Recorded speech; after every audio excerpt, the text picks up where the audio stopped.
Hello everyone, welcome to this class. We are continuing a series of lectures based on reproduction in plants. In this, so far, we have covered the development of the male gametophyte up to the stage of release of the pollen grain.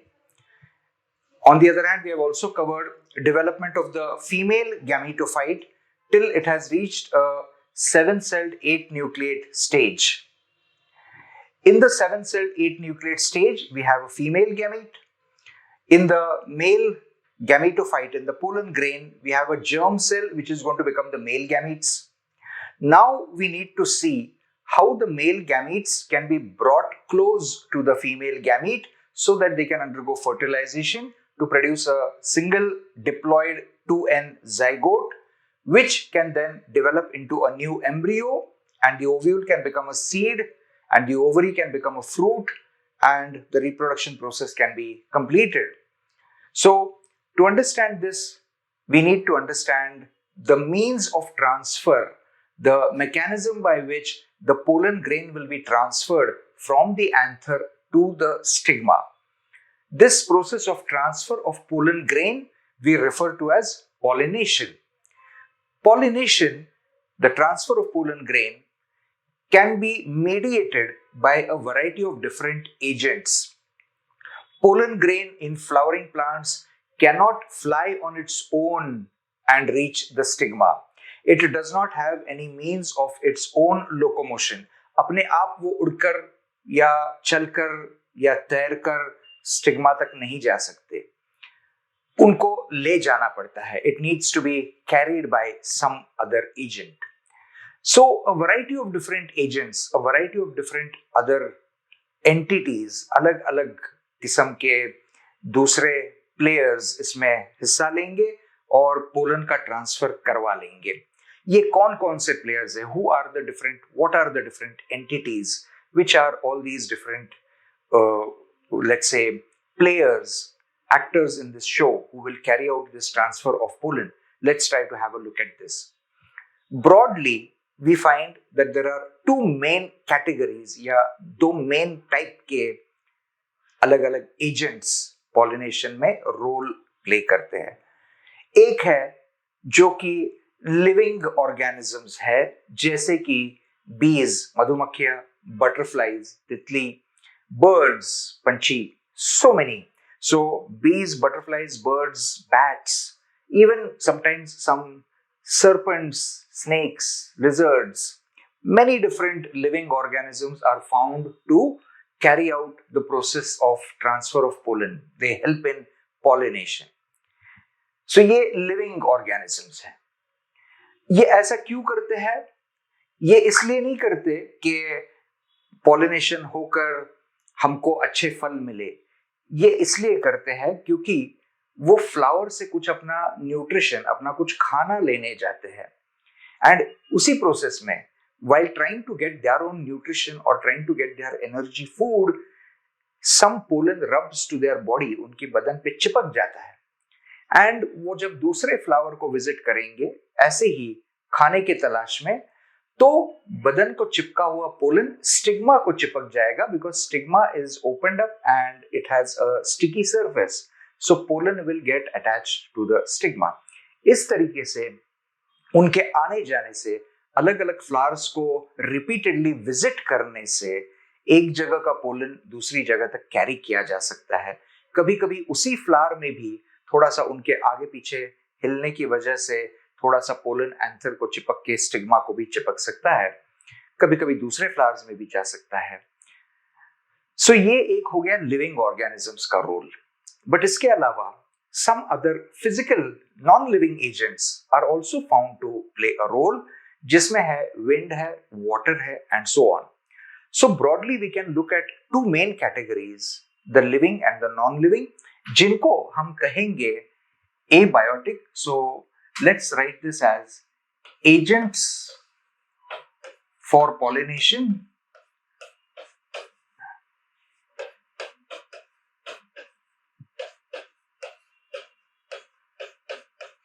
agents for pollination which means pollination कराने वाले अलग अलग entities, इनको non living, सो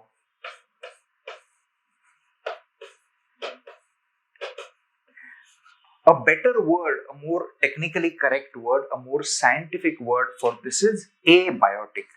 So ये non-living का meaning है, but ये इनको कहेंगे हम abiotic. Biotic means those which are living, abiotic means those which are non-living. And on the other hand, there will be biotic, living. So ये biotic है जिसका मतलब है living. अब abiotic में we find there are actually only two main physical agents. One is wind, यानी कि through air as a breeze, हवा के झोंके के साथ, and the second one is water, पानी. Now, obviously, water will play a role only if the plant is aquatic. पानी में ही उगने वाला, पानी में ही बड़ा होने वाला प्लांट अगर है तो वाटर विल बी इन्वॉल्व. ये दो एबायोटिक एजेंट्स हो गए. बायोटिक एजेंट्स में बहुत सारे ऑर्गेनिजम्स हैं, जैसे कि बीज, butterflies, wasps. In general in सबको अलग अलग इंसेक्ट्स. फिर इसके अलावा बर्ड्स हैं,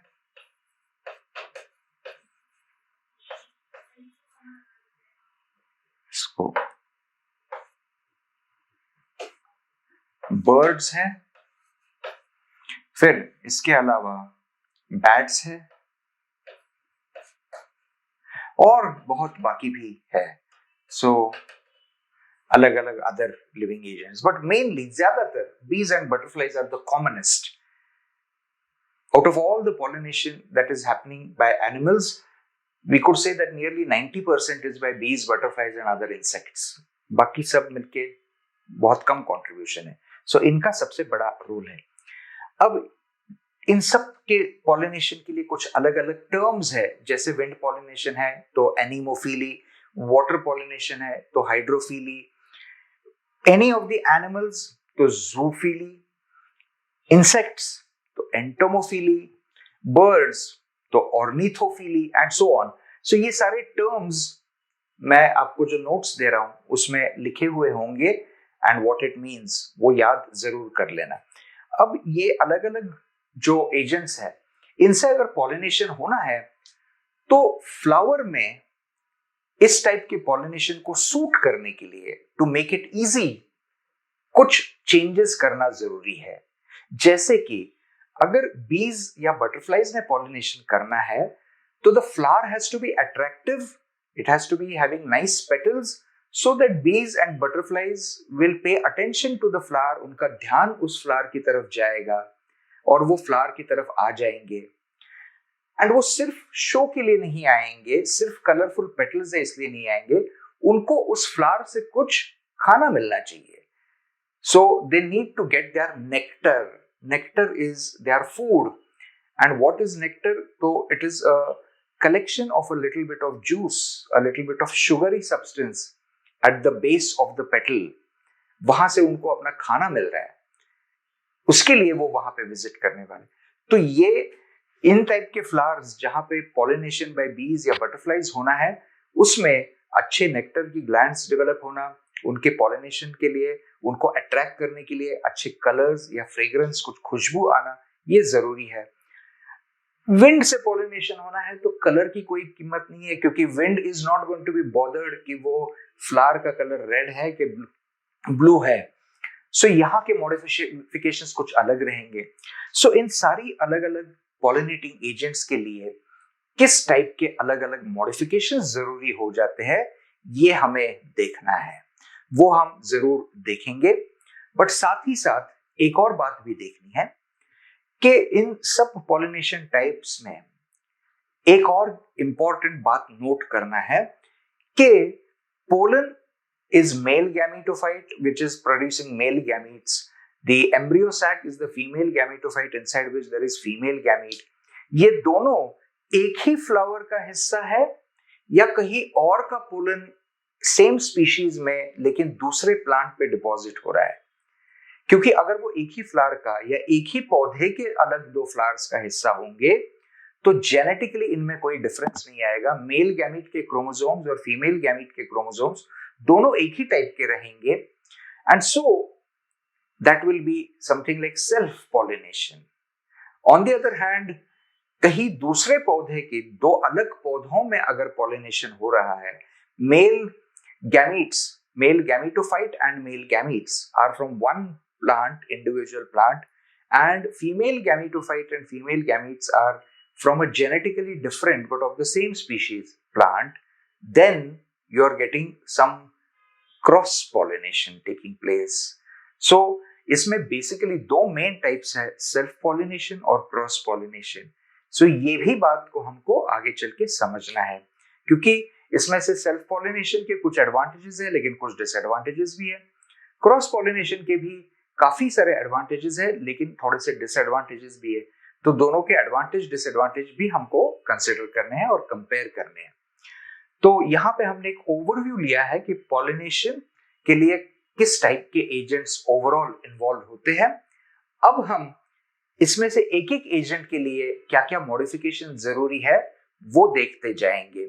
उसके लिए हम अगले वीडियो में, अगले लेक्चर में विंड पॉलिनेशन, वाटर पॉलिनेशन के लिए क्या मॉडिफिकेशंस है वो देखेंगे.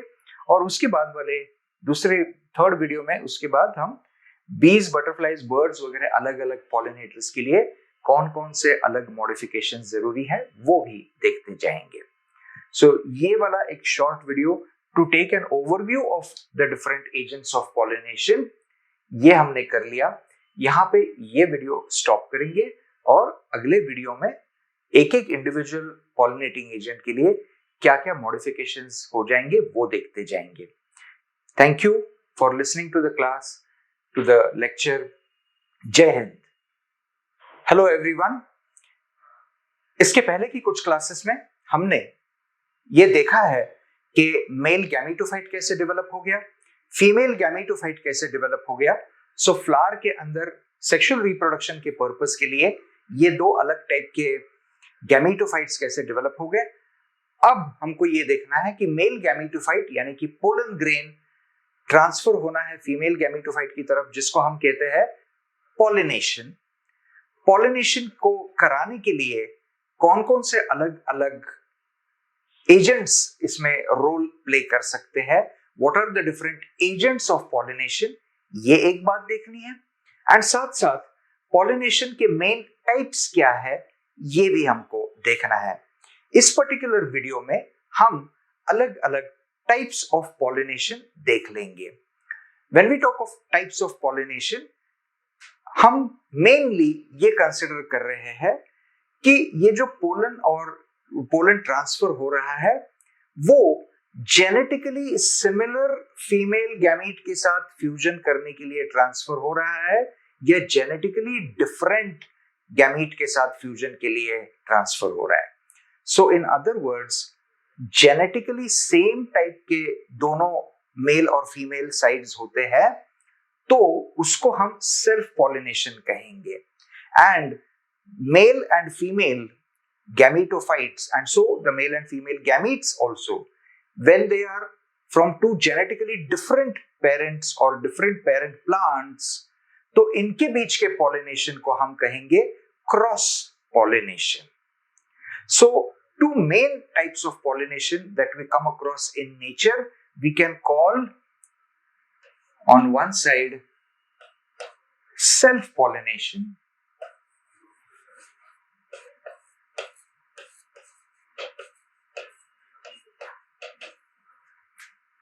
and on the other side we can call cross pollination.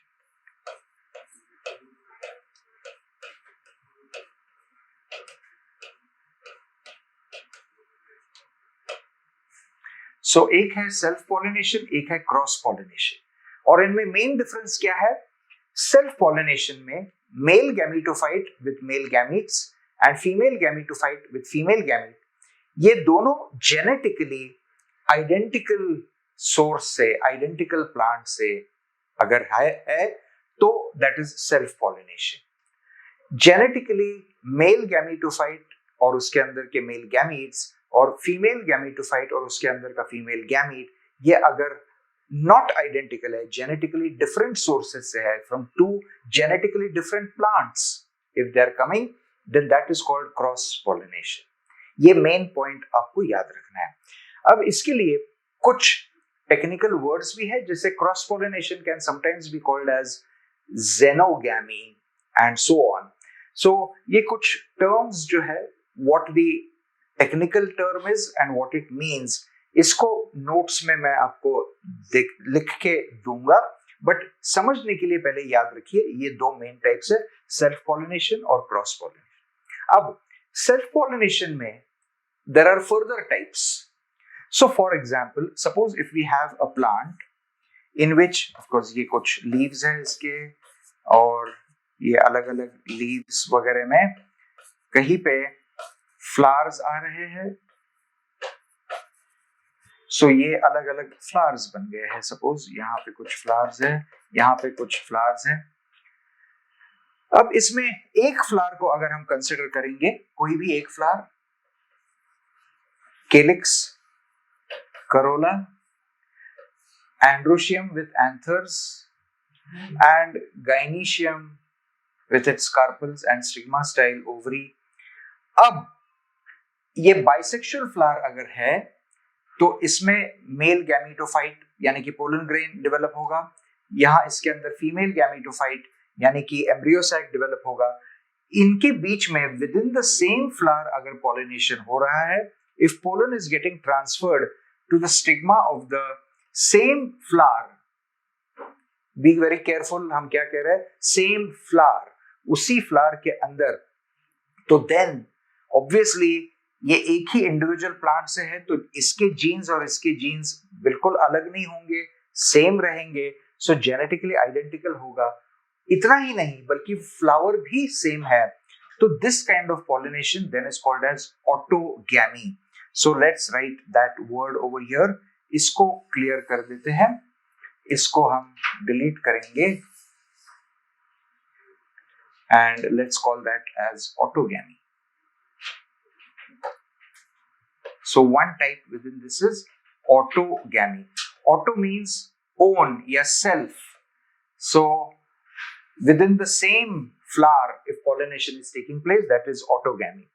But अब suppose यहां पे कुछ एंथर्स है और उसी पौधे पे ऑन द सेम प्लांट यहां पे गाइनीशियम और स्टिग्मा स्टाइल ओवरी है, यहां से पोलन अगर यहां ट्रांसफर हो गया in the same plant, but one flower is different, second flower is different, the two flowers are different but both are on the same plant.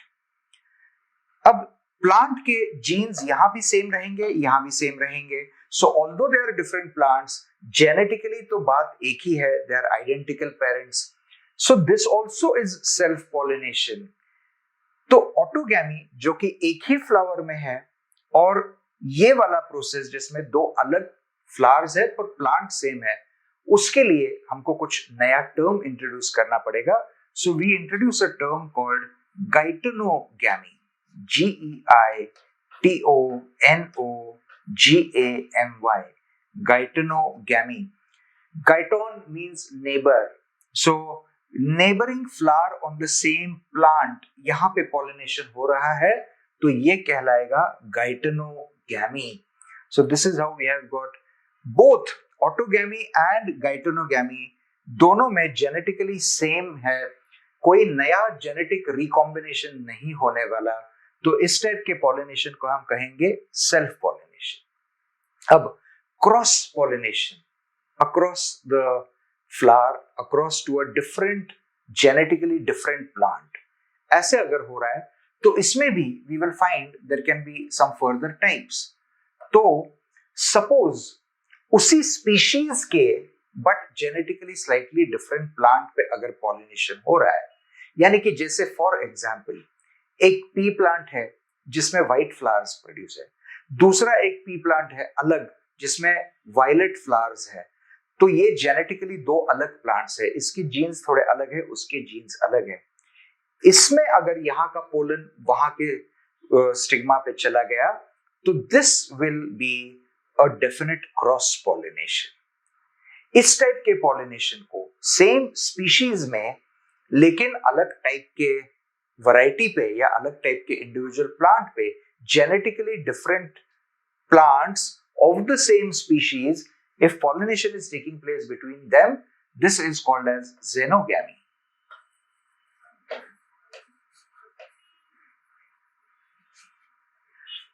Xenos is someone different, so xenogamy some different individual.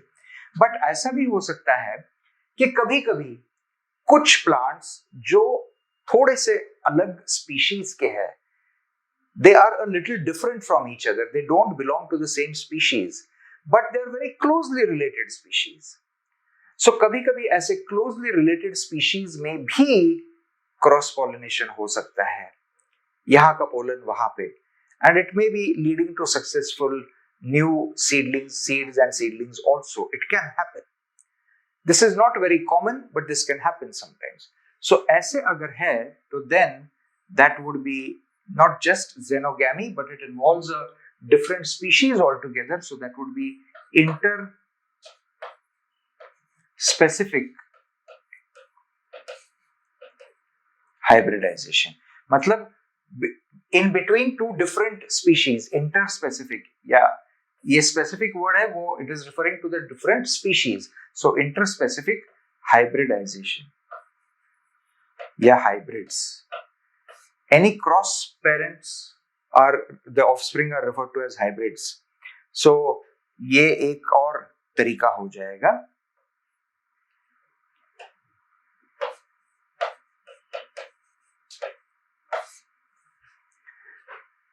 So this way we get two main categories. Now we have to keep in mind all of this understanding for some peculiar situations.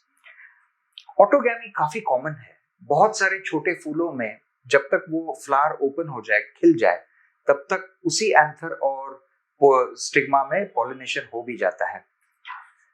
गाइटेनोगैमी भी काफी common हो सकता है क्योंकि ये दोनों पौधे एक ही पौधे पे दोनों फ्लावर्स ज्यादा दूर नहीं है. So this can also be quite common. ये खास करके जहां आपके पास यूनिसेक्सुअल फ्लावर्स है but both male and female flowers present on the same individual plant, यानी कि what we call as bisexual flowers as in unisexual flowers having one single sex only represented, या तो male flowers या तो female flowers, but एक ही पौधे पे mail और फीमेल फ्लावर्स दोनों एक साथ है, तो दोनों नेबरिंग है, दोनों के जीन्स सिमिलर है, बट एक मेल है एक फीमेल है. So there you are most likely to get gaetenogamy. So for example, maize would be a very good example for understanding gaetenogamy. कि maize में male flowers are different, female flowers are different. Male flowers are the tassels, छोटे छोटे धागे की तरह. Female are the maize में female flower is the cob, जो भुट्टा हम खाते हैं वो.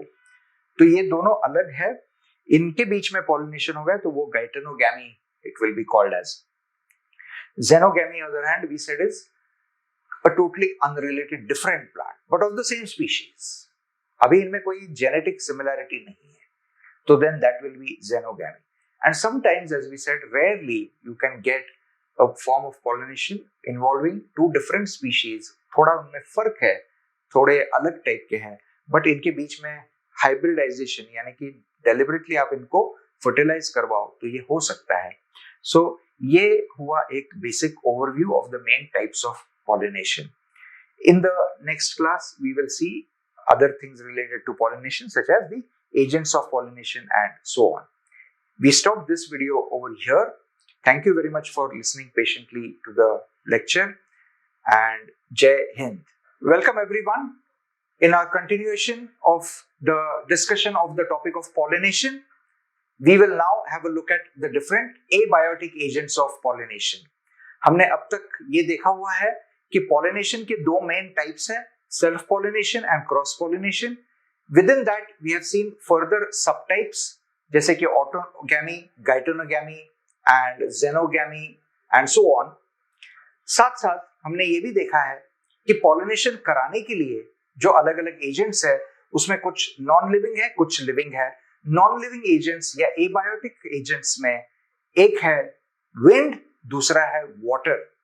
सो ये दो एजेंट्स, इनके लिए क्या टर्म्स है, एंड विंड पॉलिनेशन के लिए उसको ज्यादा आसान करने के लिए, उसकी अच्छी प्रोबेबिलिटी बढ़ाने के लिए फ्लावर में, प्लांट में क्या क्या मॉडिफिकेशंस देखने को मिलेंगे, वैसे ही वाटर पॉलिनेटेड फ्लावर्स में वाटर पॉलिनेशन को पॉसिबल करने के लिए क्या क्या मॉडिफिकेशंस देखने मिलेंगे। All this we have to try to understand in this class today. So the two main abiotic agents of pollination are, first is wind and second is water. Now, when wind is the agent of pollination, the technical word, scientifically more correct word for wind pollination is anemophily. Anemophily.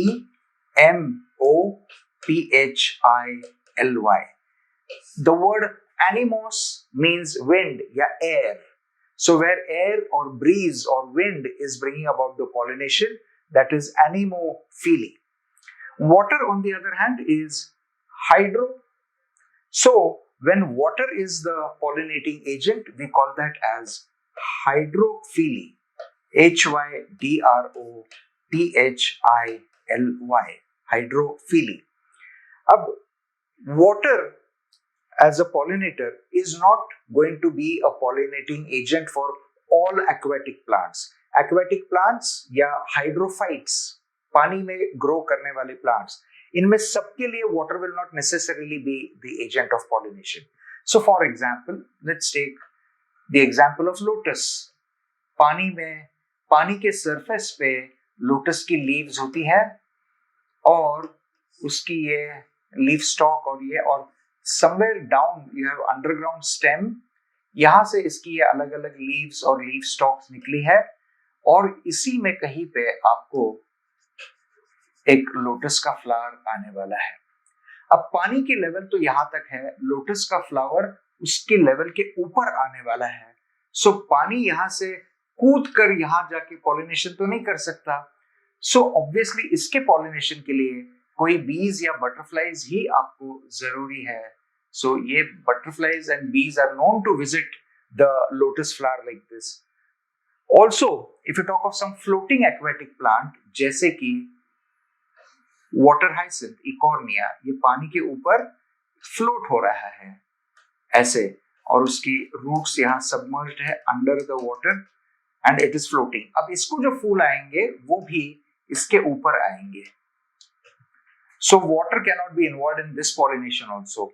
So many of the aquatic plants, उसमें actually hydrophily नहीं देखने को मिलेगी, उसमें actually बीज, butterflies या ऐसा ही कुछ पॉलिनेटर होगा। लेकिन कुछ प्लांट्स पानी के अंदर ही ग्रो करते हैं।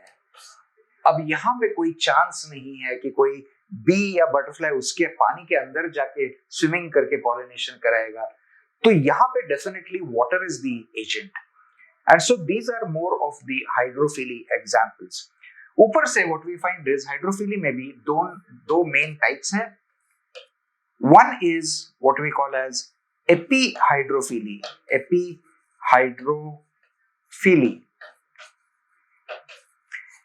एपी मीन्स आउटसाइड या ओवर, कवर की तरह, बाहर से। So epihydrophily happens when the pollination is happening at the surface.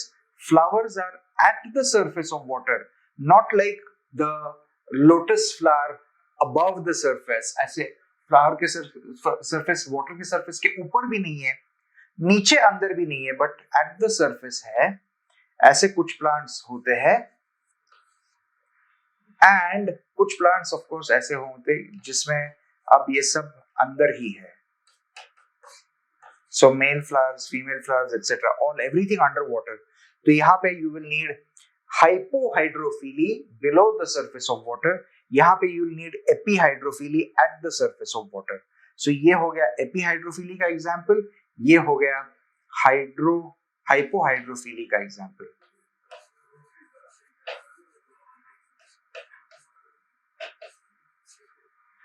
Epihydrophily, hypohydrophily. Epi means on the surface of water, hypo means below the surface of water. Both of these kinds are seen. So anemophily, hydrophily, within that epihydrophily, hypohydrophily.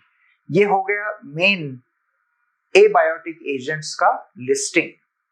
अब इसमें से wind pollination के लिए, water pollination के लिए कौन कौन से अलग अलग मॉडिफिकेशन जरूरी है, ये हम देखने जाएंगे। So let's first take the example of wind pollination या anemophily. इसको मैं अभी क्लियर कर देता हूं and let's see.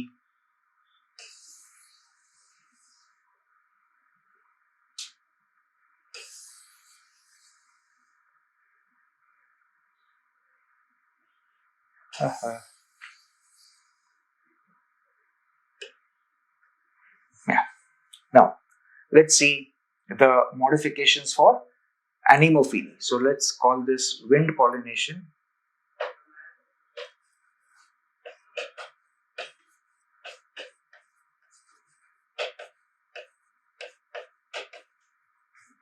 Also called anemophily.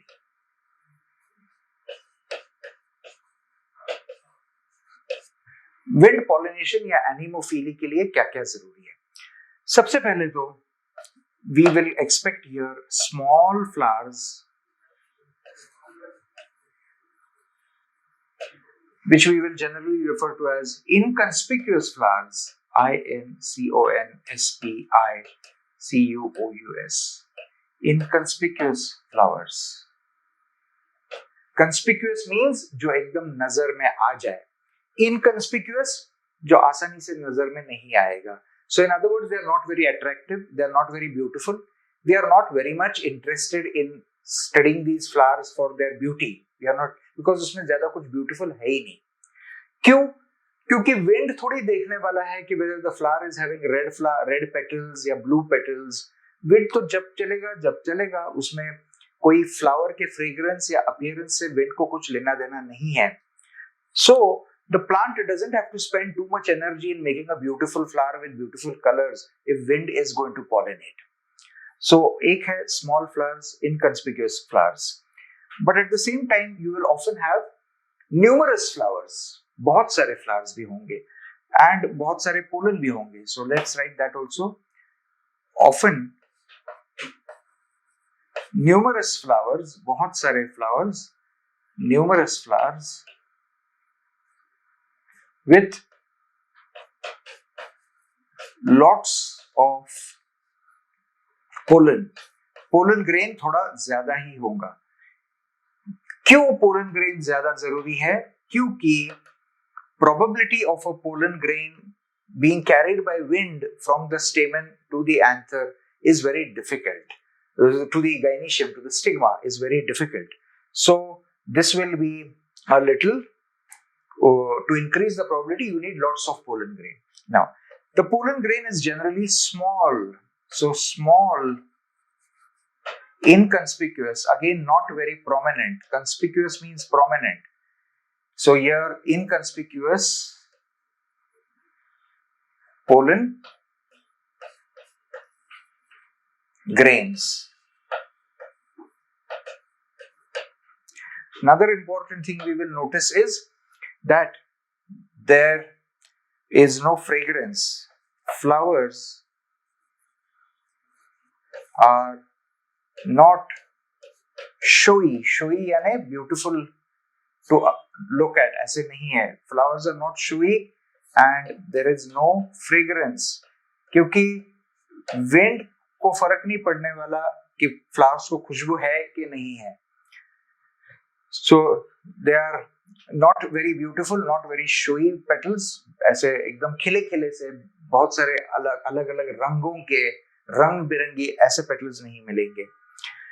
Another important thing is the pollen grain has smooth exine. So smooth exine.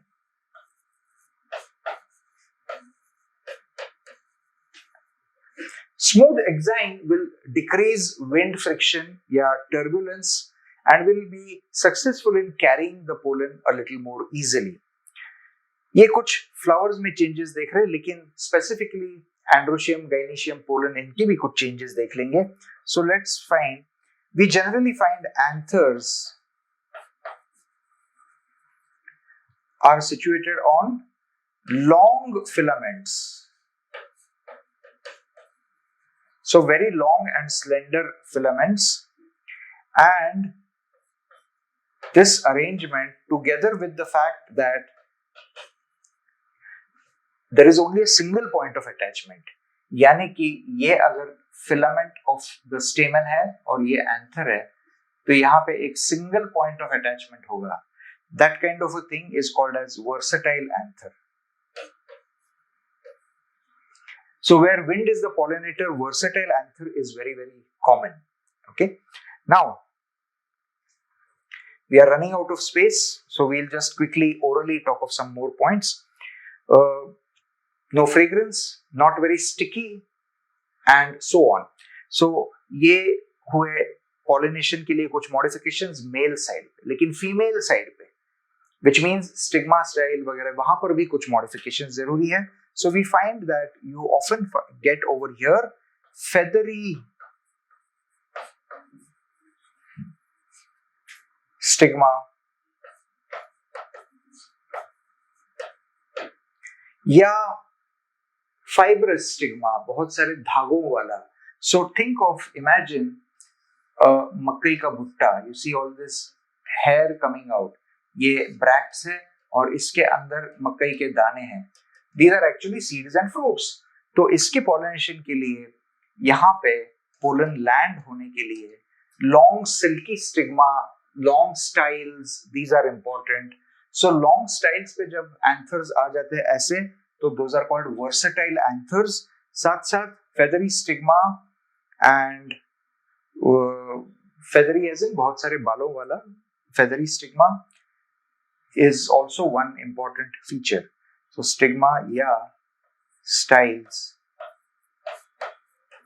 which are long, very, very long styles, so that the pollen will get trapped in it very easily.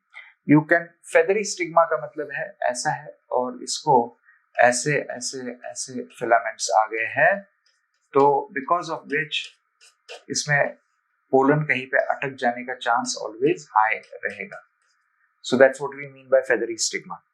So these are some typical modifications for wind pollination. We will now try to have a look at some modifications for water pollination या hydrophily. इसको clear कर देते हैं.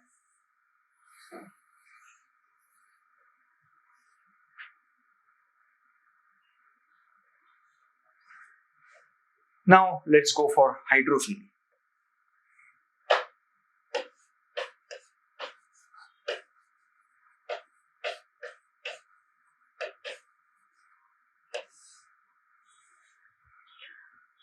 As we've already seen in one of the earlier classes, hydrophily can be of two types, epihydrophily and hypohydrophily.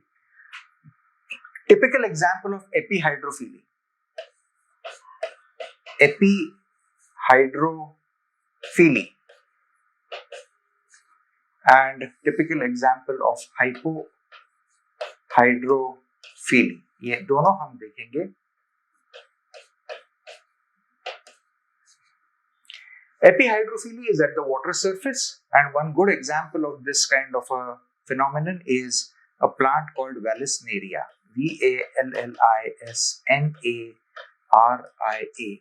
Vallisneria. Vallisneria. Vallisneria में क्या होता है? Vallisneria में अंडरग्राउंड से यहाँ पे प्लांट्स ग्रो हो रहे हैं.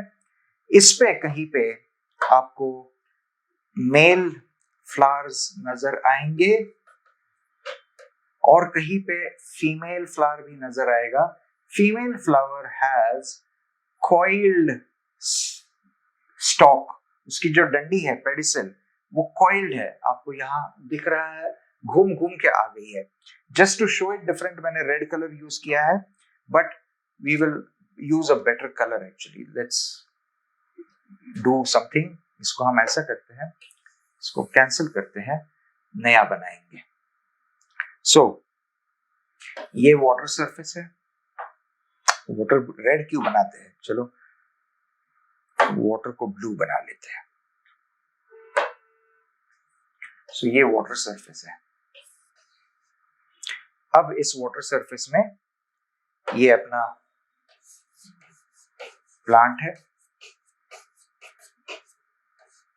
Roots, this is an underground aquatic, and अब इस पे मेल फ्लावर्स का इन्फ्लोरेसेंस कहीं ऐसे छोटा सा होगा और फीमेल फ्लावर का इन्फ्लोरेसेंस लंबा सा स्टॉक पे, लंबी सी डंडी पे आएगा and will grow like this over here. Now what will happen is when male flowers are ready, they are very small male flowers and they're lightweight, they float, they will all start floating and वो इस पानी में यहाँ पे ऐसे ऐसे बहुत सारे male flowers नजर आएंगे. Now while moving with the water, they will come close to the anther ovary and so on, and transfer will take place like this. So this is typically happening in Vallisneria. ये जो coiling mechanism है, that is to adjust the flower height according to the changing level of water. So that is why it ensures pollination like this at the surface of water. Hypohydrophily में ऐसा at the surface नहीं है, बल्कि this is below the water surface. So here you are going to find some examples called Zostera.